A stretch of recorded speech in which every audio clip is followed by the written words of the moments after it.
皆さんこんにちは。指揮者の新田ゆりです。もう2021年もあと間もなく終わるというところ、世界的な新型ウイルスによる感染拡大、まだまだ予断を許さない状況です。皆さんお元気でお過ごしでしょうか。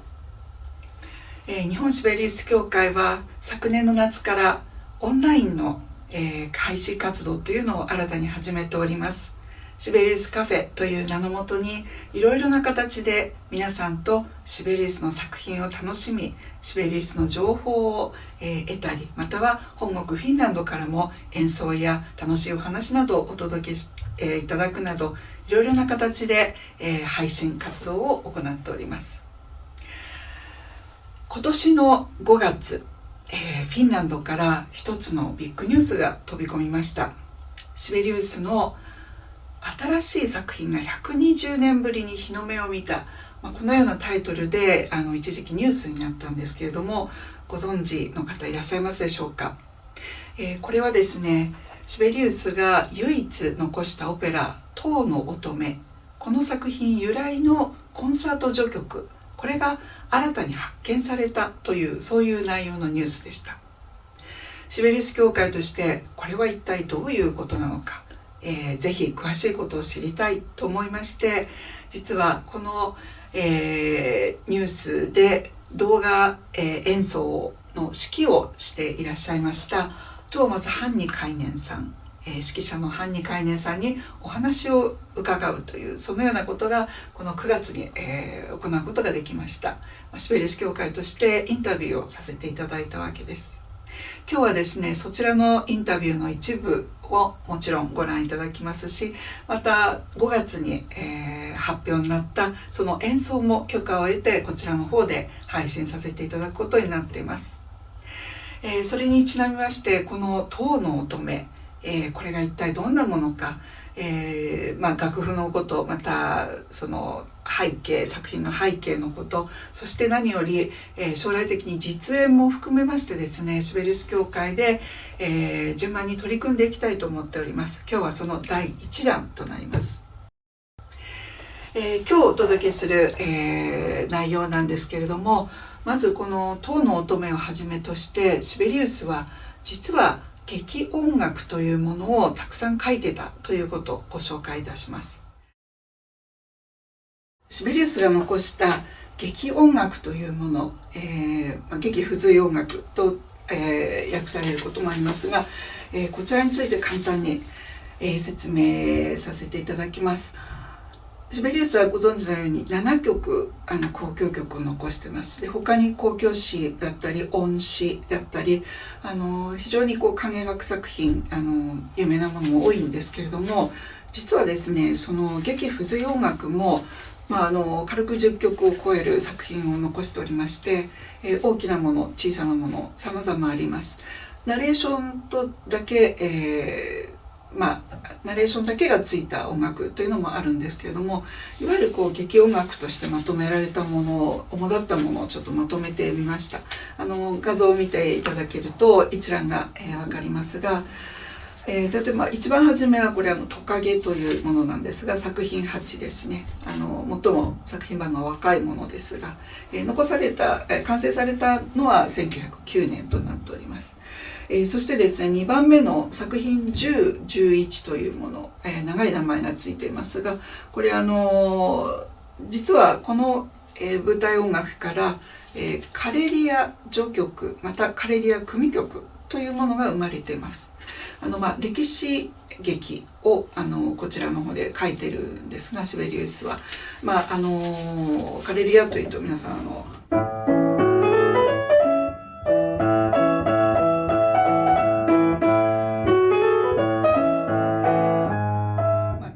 アラ・マルチアが有名ですね。でこれと一緒にこの劇不随音楽の中から歴史的情景という作品も生まれています。次が、作品25、26で、これはおそらく皆さん誰もが知っていると思います。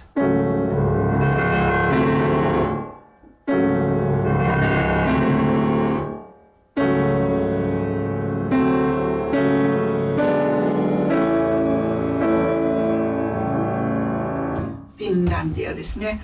この曲が一番最後に来る形で、新聞週間をお祝いするその祝祭のための音楽として、やはりこれもフィンランドの歴史をたどった歴史絵巻の、その舞台のためにシベリウスがたくさん曲を書いてるんですが、その最後にフィンランディアが来ているんですね。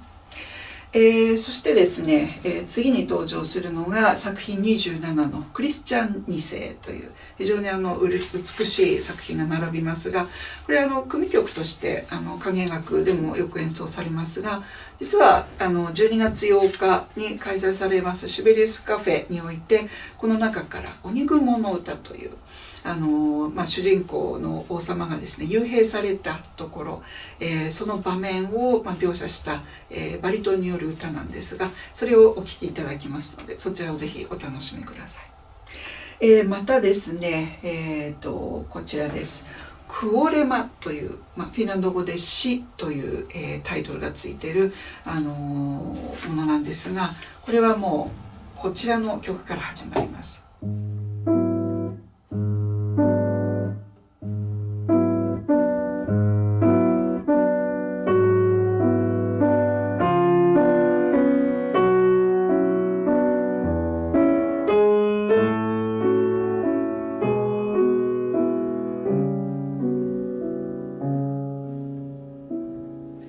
悲しきワルツですね。母親と息子の物語になりますが、病床の母親がもう本当に夢うつつの中で踊るというそれを描いた、ワルツになります。そしてですね、次これが、作品46の「ペレアスとメリザンド」。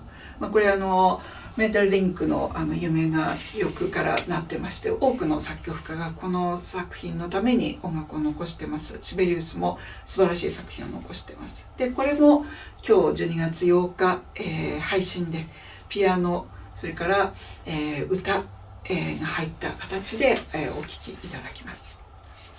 そしてですね、ベルシャザールの共演というこれ旧約聖書からの話になります。これも有名なものではウォルトンがありますね。同じ作品題材ですが少し自由な形で劇に作られています。こちらもですね、今日のカフェで、お聴きいただくことになってます。お聴きいただくのはもちろんピアノ版なんですけれども、管弦楽版として4曲編纂されてまして、でそれをまたシベリウスがピアノように編曲したものというのがあります。で今日は特別にですねさらに、編曲されて、バイオリンとピアノによるもの、また原曲にあった声楽を伴うものですね、こちらもお聴きいただくことになっております。またこれはなかなか演奏されにくい曲かもしれませんが、白鳥姫という、作品54のもの、ハープが大活躍します。またですね、スカラムーシュ、これはパントマイムの音楽なんですね。こちらはですねこの中から1曲、今日はバイオリンとピアノによる曲でお届けいたします。そして、ヨカミエス、フィンランド語でヨカミエス、イエダーマンという、こちら大作になりますが、このようなものもあります。そして何といっても、シベリウスの作曲の最晩年になります。1925年に作られた、シェイクスピアの、嵐テンペストに基づく、ものです。音楽ですね。こちらはですね序曲とそれから組曲が2つ、第1組曲第2組曲というものが編纂されまして、いずれもとってもチャーミングなもの、また非常に劇的表現が激しいものというものが並んでいます。そしてですね、作品番号はついてないんですけれども、1896年に作ったものが「塔の乙女」というオペラであったというふうになります。さてではこの「塔の乙女」というオペラを簡単に、解説してみます。台本はラファエル・ヘルツベルクという方が書きました。スウェーデン語です。短いオペラでして上演時間35分ほどです。1幕8場、という長さになってます。登場人物は4人、主役の塔の乙女、塔の乙女で乙女ですね、はソプラノ、その恋人がテノール、そしていわゆる悪役となる大官、こちらがバリトンで、最後乙女を救い出すことになる、女城主がメゾソプラノ、この4キャストだけです。ただし混声合唱が大活躍します。乙女のお父さんの言葉をこう代わりに歌ったりとか、また情景描写だったり、最後大団円でこうみんなで万歳ということに、なっていく、そこの部分を歌ってるんですが、かなりこう全体を通じてですね、大きな役割を果たしています。オーケストラも編成は少なく、木管楽器が1本ずつ、フルート、ピッコロ、オーボエ、クラリネット、ファゴット、そして金管が、ホルンが2本で、トランペット、トロンボン、ティンパニーを使わないパーカッション、そして弦楽。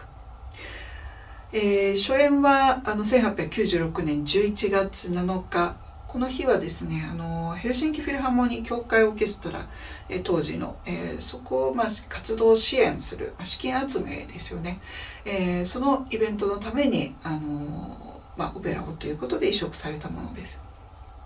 あらすじは大変に、シンプルでございます。乙女がいました。その乙女を、に、思いを寄せる大官、ありがちですね、がいます。なんとか乙女を自分のもとにということで、さらってしまいまして塔に幽閉するんですね。閉じ込めます。ただお代官さんはですね、お金の力に負けて乙女が自分のものになったというふうにみんなに言いふらしたものですから、町の人、お父さん悲しみますよね。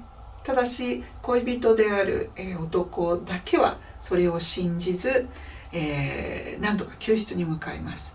その場で代官と鉢合わせします。押し問答のところへ現れたのが女城主。あんたが悪いとお代官に、判決を下しまして、それでめで出しめで出し最後2人は一緒になるという、本当にもうシンプルこの上ないので、正直言ってこう展開が難しかったのではないかというふうに思います。このようなオペラとなっております。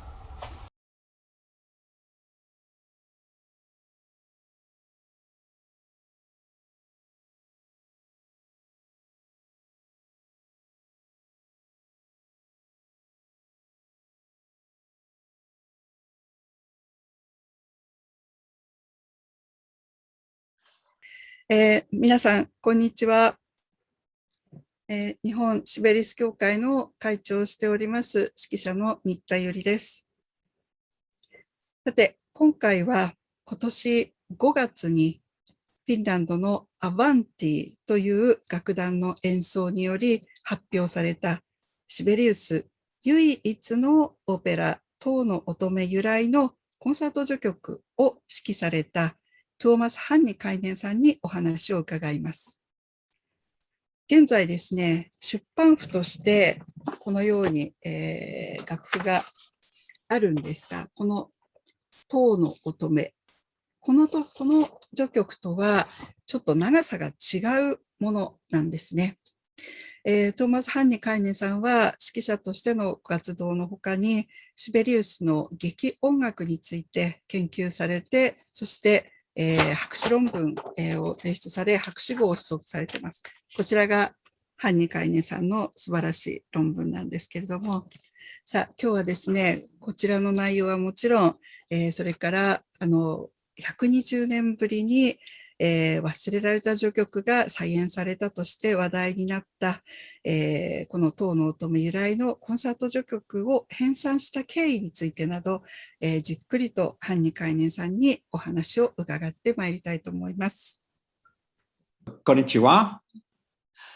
It's my great pleasure to talk you about Sibelius, as I know that the Japanese people have a great love to Sibelius music, and also as I have a great love towards Japanese culture, and especially, every time when I ask my children what they want to eat is Japanese food.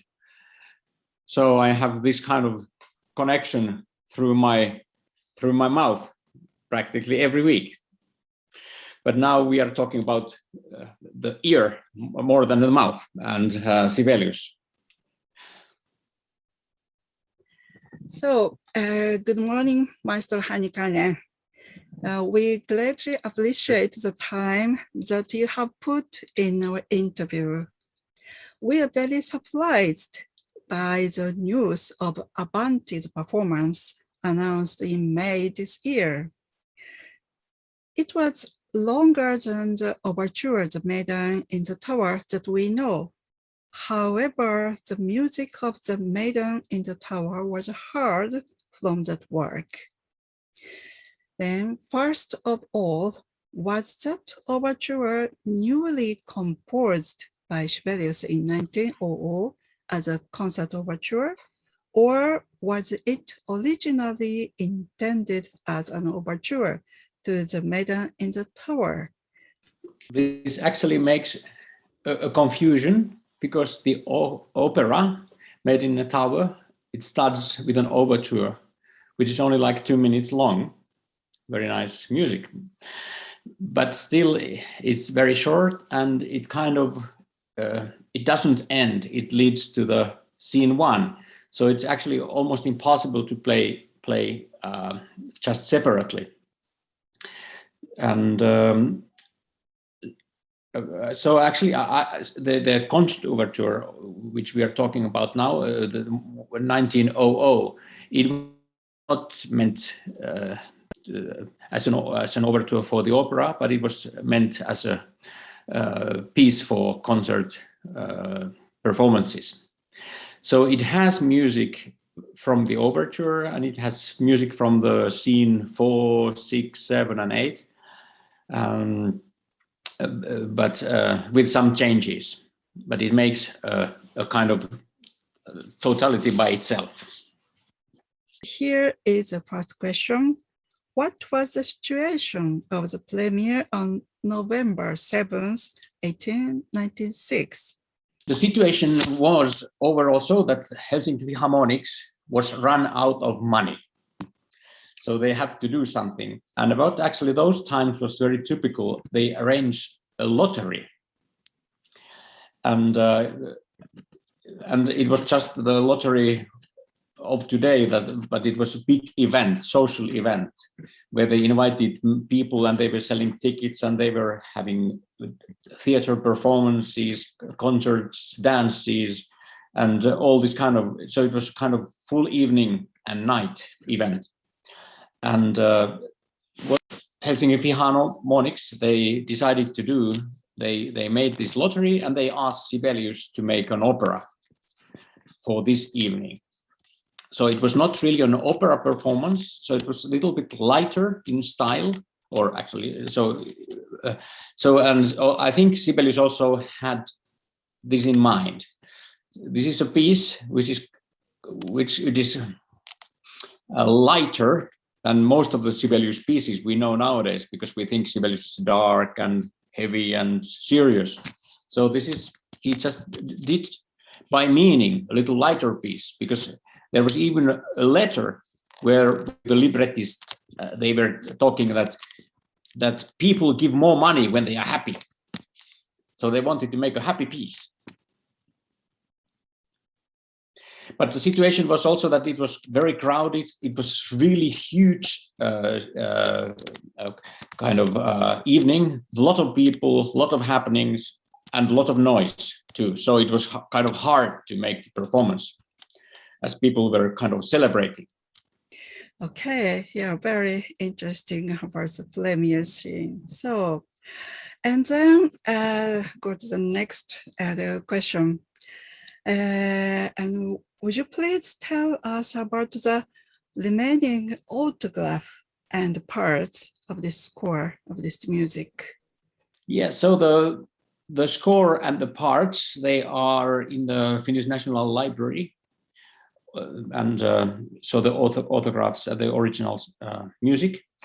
And what is very nice is that it was only performed by Sibelius. The opera was performed in 1896, and then the 2 or 3 performances of this concert over were played in 1900, or probably one also in 1906.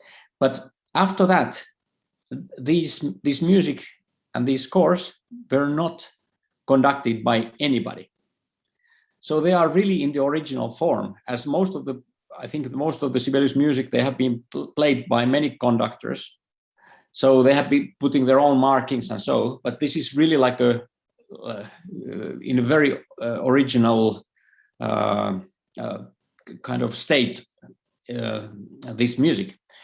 So, and then in 1983, Sibelius' son-in-law, Jussi Jalas, was conducting it for the first time, the opera, I mean, and he rewrote the whole score, and all the performances and the recordings are done from this Jalas edition. And there are quite a few differences and actually also errors in this score, and they are all in all the recordings and all the performances. They continue. So maybe you mean that the score, I have this William Hansen. This is by something that edited by Jussi Jalas. Yes. Oh, yes. Yeah. And there are lots of mistakes, some by Jussi Jalas and some by the editor of the publisher. But quite big mistakes, actually. Concert overture was composed by Sibelius newly. I mean, the different piece of the opera, or was it originally intended as an overture, the Maiden in the Tower? Yeah. The Maiden in the Tower is a short opera which has a 2-minute overture. But the concert overture is a separate piece for concert performances. So it has music from all over the opera, but it was not intended as an overture for the opera. I think it was intended probably as one option for Helsinki Philharmonics when they were having a European tour in 1900, ending to the Paris World Exhibition. So in Turku in 1900, Sibelius had a concert, and he was supposed to conduct a Swan of Tuonela. This was a few months before the World European tour, but there was a change, very late change, that he replaced the Swan of Tuonela with this concert overture. So I think it was really meant for the concert performance, and it probably also for the European tour. May I add one thing which is very interesting? Sibelius wrote, I can't remember which year, I'm not probably, I guess it. I start from you. Later, there is one interesting marking in Sibelius' diaries. He was writing overture, Maiden in a Tower, and then in the same line, Kullervo poems. And there is, I'm just guessing now, but it might mean that he was intending to play this concert overture and replace it with the first movement of Kullervo. And this I can't tell for sure, but it really looks like he's taking overture Jungfrun i Tornet, Maiden in a Tower, and Kullervo's poems. And it might make sense because Kullervo was blamed that it's so dark and so heavy. And it would suit quite well, actually, because it's kind of similar music, but just in a much more lighter way. But of course, if he would use it with Kullervo, he should re-orchestrate it because it's much smaller orchestration in Jungfrun, in the Maiden of Tower. Okay, yeah, thank you. Now, the next question about your great work, reconstruction of the overture. Maybe it will be bottom of the interview. We will ask you, how did you, or how were you able to reconstruct the overture from the remaining materials? Could you please tell us the concrete process? As a form of the concert overture, I was using the orchestral parts because they are very logical. They are, he's repeating the leaps and the addings in practically every part. But as the orchestra parts, they were written not by Sibelius himself, but his writer Ernst Röhrlich. There are some mistakes, and so in the orchestra parts. So in the details, I go back to the original score. So in the form, I use the orchestral parts, and in the details, I go back to the original score. Maybe you found some mark, that means the connect to each other, the different part. So, yes, yeah. They are very clearly marked in the orchestral music. But it took me a very long time to understand this. Many years I was searching the score, and I was always thinking why there are these actually incredible markings like cuts, that how is possible that in the opera you can cut so much and change. And then only after several years I thought that, what about if I take this all literally, what happens? And then, wow, this is totally a new totality. This is a new piece. And then I found the newspaper material from 1900, and there it was written that he's performing the overture. And then only I understood that this is a piece which has it has not mentioned in any Sibelius scholars or by Sibelius either. He never told about it, but in the newspaper it's written.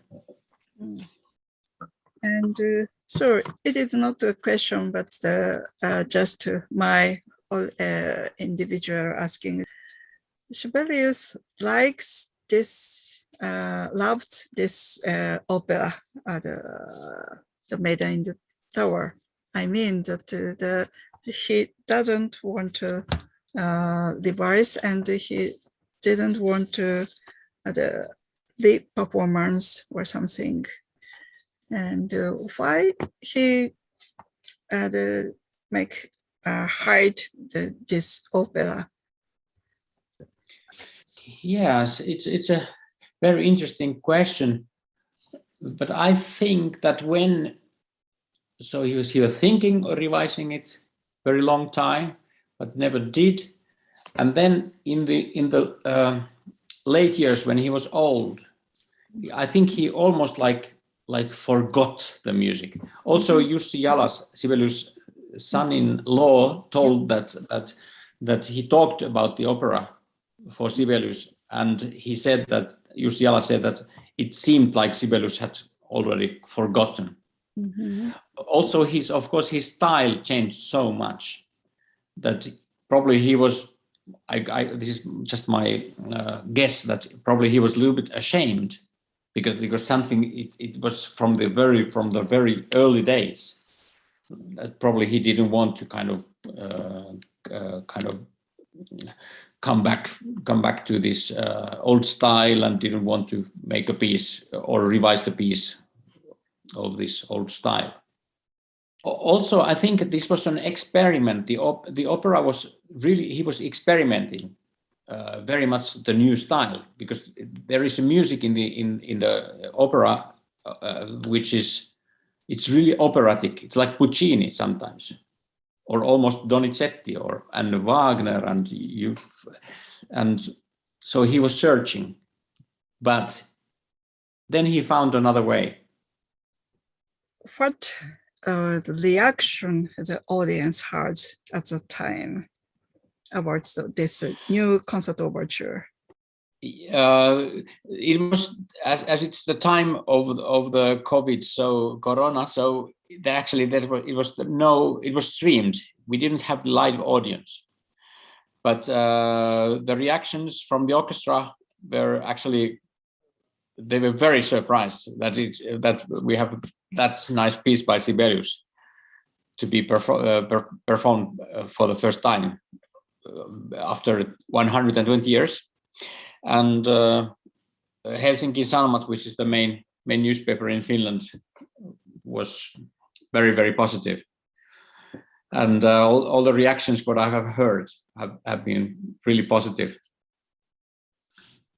Yeah, thank you. Of course, we have heard your performance with Avanti, and it is very amazing.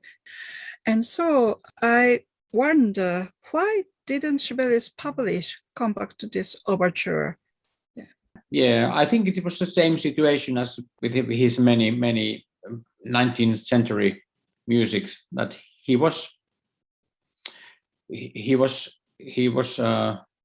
skeptical, and he was all the time in his life he was searching a new way, a new style.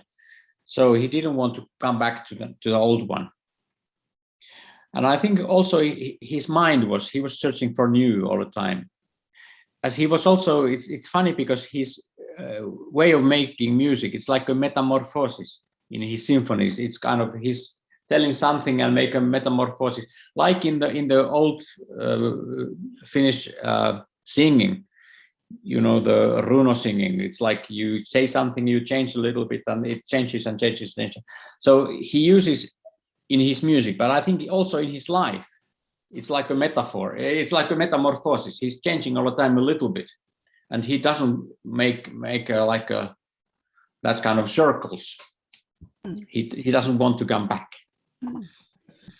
Yeah, I'm very agree your thinking. Yeah, I think so, the same meaning. And next, I would like to ask about the musical characteristic of the work. Could you please tell us about the musical relationship with works of the same period? For example, Lemminkainen, Opus 22nd, and the previous work Kullervo, Opus 7th, and the Wood Nymph, Opus 15. I always thought that the Maiden in the Tower is like a smaller sister of Kullervo. That it's smaller and younger and optimistic as Kullervo compared to Kullervo. But I think there's a strong connection still between Kullervo. Even the story is actually very similar, even though the Maiden has a happy ending. But actually it's based on the old story, and in the old story the ending is not optimistic. It's almost as pessimistic as Kullervo is, but the librettist and Sibelius, they wanted to make a happy ending. So they changed actually the old story. And so in this sense, I think its closest relation is to Kullervo. It does have some connections to Lemminkainen as well, as we know that Sibelius was trying to write an opera for a long time. And the Swan of Tuonela was supposed to be one part of the opera. And I have a feeling that in the Maiden of Tower, there is this same material and thoughts he's using in this opera, which he was planning for the other opera projects. but it's very hard to really tell for sure. But that's my feeling. So, and for example, Lemminkäinen, especially like the last movement of the Lemminkäinen, I think there is a lot of same kind of material also in the maiden of the tower. So they are connected, but it's not surprising, because Sibelius, as you know, he was writing several symphonies at the same time, and he was changing ideas, and from one symphony to another, he was bringing material. So it's very typical way of working for him. Next one is some kind of overall question. It is about the value of the Maiden in the Tower to Sibelius and the theatrical music. And the first question is, what do you think about the Sibelius' feeling for operas, of which he left only one work? The relation was love and hate. He always wanted to make an opera, not always, but in the beginning, he wanted to make an opera, but he couldn't. And he wrote that sometimes he wrote the opera is, this is the greatest form, and then that later that it just doesn't work or something. But I think he had a very special thoughts about opera, because he several times he wrote that the music must be first, and then only adding some words, the music. And even for some librettists, he was saying that if you don't write words, just like e, e, or just like this, like no words, the music is important. But of course, in opera, it's usually you start very often with the words as for songs. And it is our last question. What was Sibelius' devotion to the incidental music, of which he left many works? Yeah, thank you for asking me this, because we consider Sibelius as a great symphonist. And I agree, he was a great symphonist, but he was a great incidental music composer. He had lots of piano music and lots of songs. And sometimes we forget this. For example, I went through the scholars, the books from Sibelius, and they are practically all about symphonies. Practically, there are only a couple of hundreds symphonies and symphonic poems, but only like very, very few about like stage works. And it's kind of surprising how little we know about the stage works yet. And he has more than 20 stage works. And some of them are very short, but some of them are very, very, very long. Like Scaramouche is more than 60 minutes. It's the biggest piece after Kullervo he ever wrote. So I think we should a little bit reorientate, and we should see the whole picture of Sibelius as a composer. And also what I want to say that stage music for him, it was like a laboratory. He was searching things which he never then used. They're unique very often, because he could try and kind of new things. When we are listening the stage works from CDs, there is a danger. We consider the stage works as kind of B-class symphonies, like bad symphonies. It's as fair to say that this is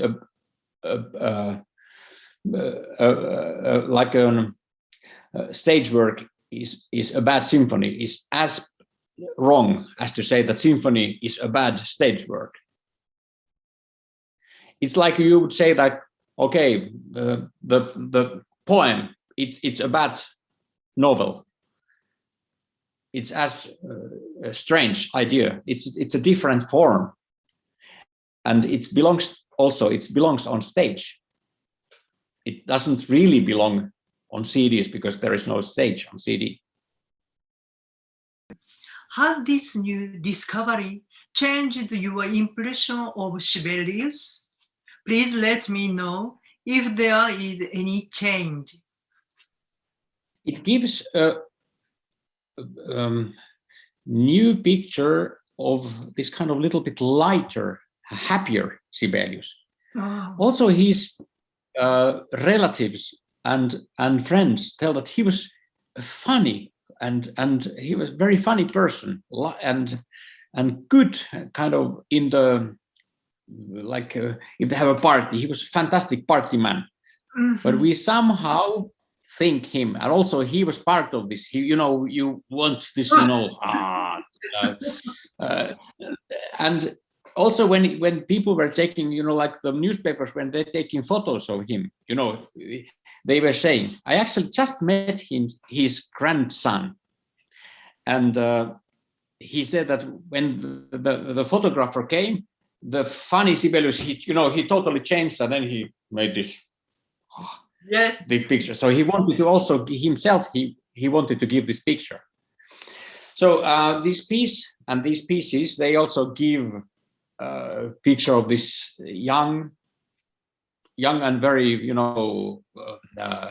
energetic and light person, which he also was. Very charming Sibelius. Thank you very much. It was an honor to hear interesting talk directly from you. Kiitoksia paljon. Thank you very much. Tervetuloa Japaniin. Tänään Kiitos. todella fantastic kokemus. Kiitoksia paljon. Kiitos.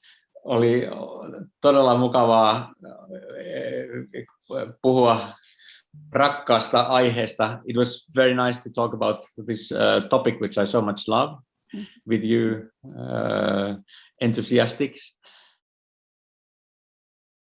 ハンニカイネさんのインタビューいかがでしたでしょうか。実際はこの倍ぐらいお話を伺っておりまして、そちらはまた、シベリウス協会の方では会員の皆様に公開したいと思っております。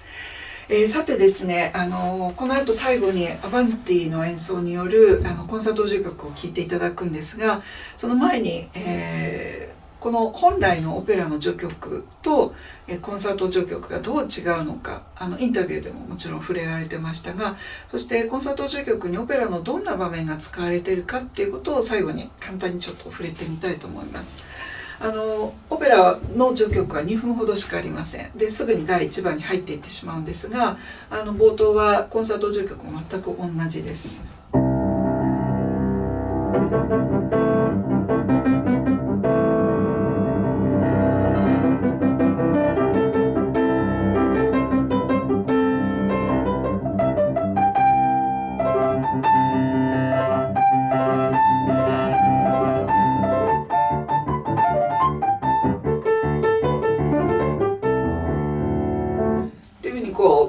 軽やかな感じで、楽しい劇という雰囲気で始まるんですね。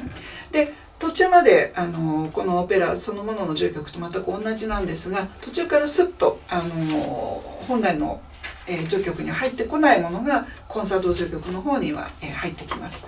でハニカイネさんの説明にもありましたが、オペラの第4番、6番、7番、最後の方ですね、こちらに出てくるパッセージというものが使われております。で非常に華やかなものからちょっとしっとりしたものに変わった瞬間、これがですね乙女とそれから恋人の会話がなされるところに向かうところの音楽なんですが、第4番の頭なんですね。ちょっと初めは。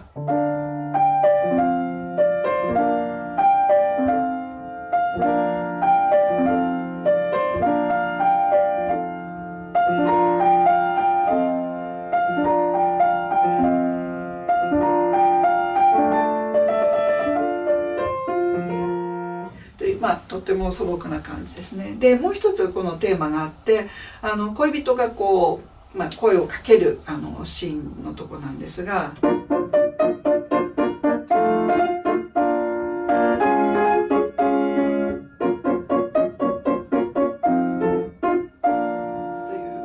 でこのテーマがですね、オペラの中ではとても大事というか、実は最後の部分でまた恋人がいわゆるこう乙女が戻ってきた万歳という、その場面でまた使われる、音楽になります。対するお代官様のテーマというのがあります。これも序曲の中で、コンサート序曲の中で見られるんですが。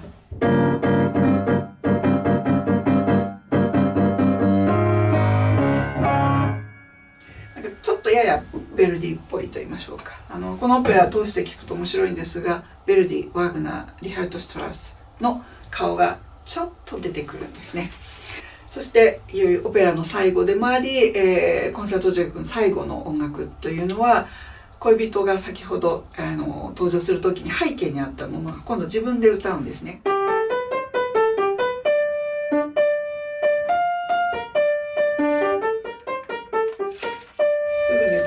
でそれを受けて最後合唱団総勢で「よかったねおめでとう」という雰囲気で。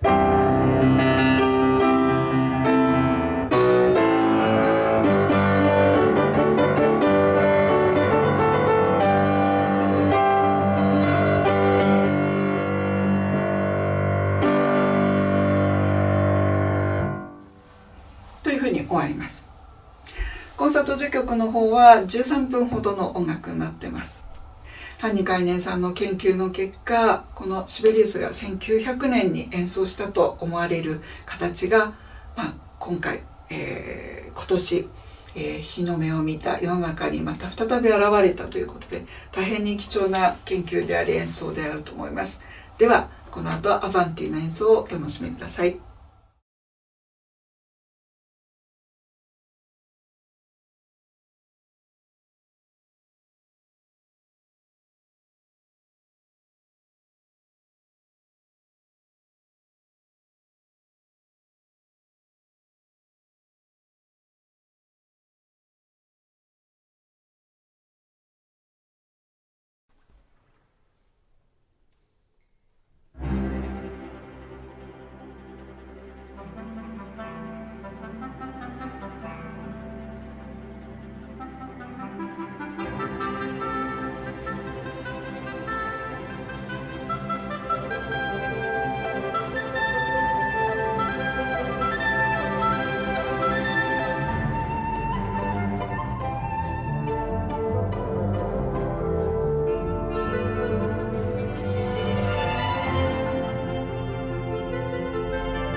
す。